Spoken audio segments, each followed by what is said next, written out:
தோழமைகள் அனைவருக்கும் என்னுடைய வணக்கத்தை தெரிவித்துக் கொள்கிறேன். நான் உங்கள் தோழி நாகச்சித்ரா. கூடி வாழ்ந்தால் கோடி நன்மை, ஊரோடு ஒத்துவாழ், ஊரோட கூடி இருந்தாதான் உனக்கு உலகம் அழகா தெரியும்.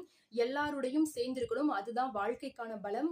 சொந்தங்களிடத்துல எந்த விதத்திலையும் குற்றம் பார்க்க கூடாது. குற்றம் பார்த்தால் சுற்றம் இல்லை. தனியா வாழ்றது வாழ்க்கை இல்ல. தனியா வாழ்ற வாழ்க்கையில சந்தோஷம் இல்ல. அப்பப்பா எவ்வளவு பழமொழிகள், எவ்வளவு நீதி கதைகள், எவ்வளவு எடுத்துக்காட்டுகள். இவ்வளவு சொன்னாலும் கூட எங்களை ஒதுக்கி வைக்கிறாங்க. நாங்க என்ன பண்ண முடியும்? சோ எங்களை வேண்டான்னு சொல்றவங்க இடத்துல நாங்க போயிட்டு எவ்வளவு ஒட்டினாலும் கூட என்ன பண்ண முடியும்? இன்னொரு பழமொழியும் உண்டு. உடம்பெல்லாம் எண்ணெயை தேய்ச்சிட்டு போய் ஆத்துல புரண்டாலும் ஒற்ற மண்ணு தான் ஒட்டும் அப்படின்னு சொல்லுவாங்க.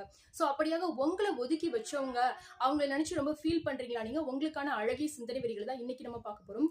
கொத்து முல்லை காட்டிலும் தனி காக்கா முள்ளுக்கு சக்தி அதிகம் அப்படின்னு சொல்லுவாங்க.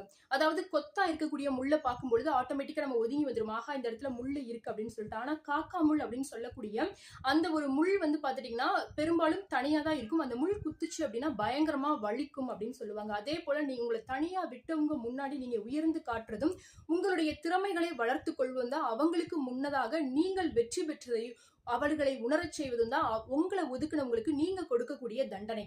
அதனால உங்களை ஒதுக்கிட்டாங்களே அப்படின்னு சொல்லிட்டு ஃபீல் பண்ணாம உங்களுடைய வாழ்க்கையை வாழ்வதற்கான வழிகளை பாருங்கள். நீங்கள் மிகவும் சக்தி படைத்தவர்கள். நீங்கள் செய்யக்கூடிய ஒவ்வொரு செயலும் மற்றவர்களை நிச்சயமாகவே இவங்களை போய் நம்ம மிஸ் பண்ணிட்டோமே அப்படின்னு சொல்லிட்டு ஃபீல் பண்ணக்கூடிய அளவுல வச்சிருக்கும். இந்த வீடியோ உங்களுக்கு பிடிச்சிருந்து அப்படின்னா சேனலை சப்ஸ்கிரைப் பண்ணுங்க. உங்க ஃப்ரெண்ட்ஸ் அண்ட் ஃபேமிலிஸ்க்கும் ஷேர் பண்ணுங்க. வீடியோவை மறக்காம லைக் பண்ணுங்க.